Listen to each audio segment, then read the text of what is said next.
So I lived in a very blue-collar community where all the dads worked at the steel mills or Wyman Gordon and Sherwin-Williams Paints. Community was about 50-50 black-white. High school was 1,200 people in each class, so almost 5,000 people in the high school.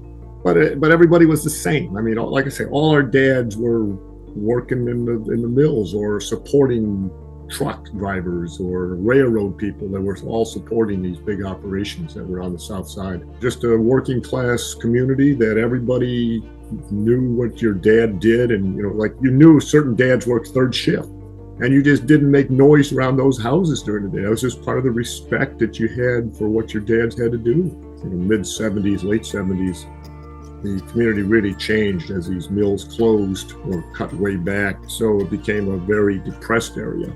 And when you look at the communities in Illinois, Harvey now ranks down among the bottom 2 or 3 in terms of income. You've seen those pictures of Chicago bungalows. That used to be our community now. About every third one is boarded up. Downtown is terrible. It used to be a dynamic little men's drugstore, and they're all gone. 15 years ago, a couple of alumni that graduated in the mid-60s got together and said, hey, this community is really on the down and outs. And if the average school in Illinois per student spends about $21,000, Harvey was down at the level of about $14,000 because the tax base was gone. So this group of alumni decided to raise some money to offer enrichment programs at the schools. So they would sponsor speech camps or buy history books if they were needed, computers, a cheerleading camp, just whatever would act as some enrichment. And I got involved 3 years after it started and really got into the big fundraising, where I contacted all of the well-known alumni we had, got real involved in a golf outing that raised some money, and we had a Dan Houston, who was president of Navistar. He got very involved and certainly was the driving force in the money for the golf outing, because he put the arm on many of his vendors that would really help out. But over 10 years, 12 years that I was involved, and I was both board member and then treasurer and president, and still act as treasurer, we raised a little over $1 million and have half of it in an endowment that we spend $30,000 to $40,000 a year on enrichment programs. But we had 2 big build-outs that are a real claim. We have a diesel mechanics program that graduates 20 to 25 kids a year, and they get wonderful jobs working in trucking, on the school buses, everything that has a diesel engine, and they get paid coming out somewhere in the low 20s, usually with benefits, because these companies that are hiring are big operations. Big trucking companies, whatever, with full benefits. They're certified diesel mechanics, which is a national test, and they are employed like day one. It's wonderful.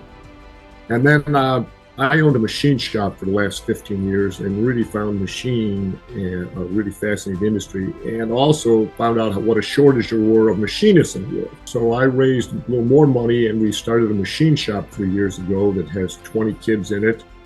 And all 20 of them, we haven't graduated a class yet, because it starts, you get in sophomore year, so it's a 3-year program.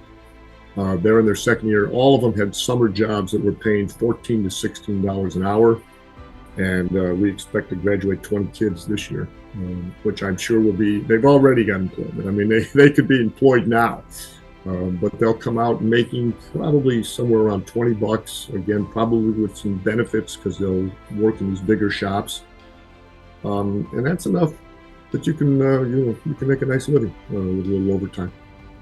I felt I was so lucky coming out of there, where these, like I say, where our dads were all blue collar, and the opportunities I had to move up for college education, and seeing some of these kids that didn't have the same examples around the community, the dads didn't have the same opportunities, and it's a snowballing thing. I mean, you got a community just rolling downhill instead of flat or even moving slightly up, or the expectations of these kids moving up. So we were trying to raise the expectations of a number of these kids, or like I said, give them some kind of enrichment programs that would open their eyes that there was more to go for in the world. And it made you feel a little better about your own luck in life.